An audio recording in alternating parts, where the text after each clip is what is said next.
This is a massive opportunity. I mean, the nuclear thing, by the way, is good news, but the bigger news is going to come, we think, later on in the week. We're talking about, let's look at a couple of days' time, we're going to have the King's Banquet in Windsor Castle.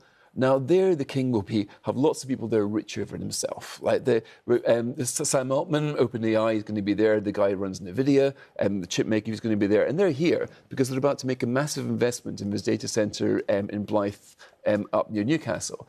Now, what we're seeing now is Britain moving into the American tech slipstream.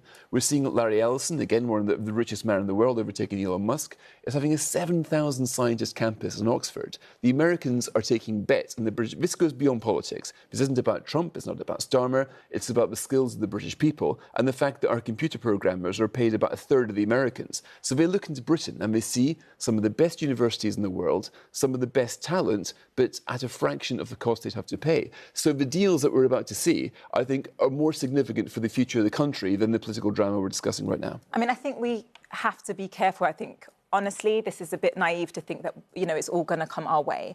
Trump is a negotiator, well known for being shrewd. If we think that we're going to just gain all these things by him coming here and they're not going to get anything in return. So one of the things that we're really worried about that is potentially on the table this week is, for instance, a digital service tax, taxes on the big tech companies, where they're all turning up, they're saying we're going to invest. What are they going to want in return? And we know that Trump will want more in return than what he's given. Is that a danger? To be honest, it's more of a danger in pharmaceuticals than it is in tech right now.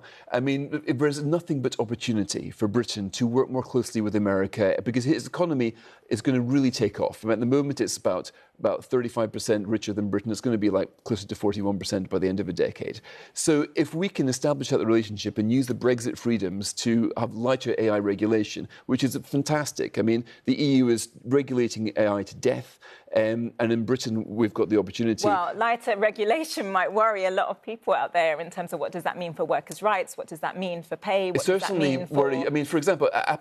investment in data centres, what does that mean for water? There's lots of issues around this. And the problem with following the Trump model is that we know, A, that America first, right? But also that he doesn't care about those things. He cares about big corporates. He cares about the richest. Do we want to follow in that same vein? And I think a lot of people will see, of course, diplomacy, but to roll out the red carpet for Donald Trump, given his history and what he's currently up to, whether it be democratic norms, whether it be the unofficial leader of the far right globally, whether it be his support for the genocide in Israel, in Palestine. Many will be saying, why are we going to spend millions on another state visit? I mean, that's unprecedented.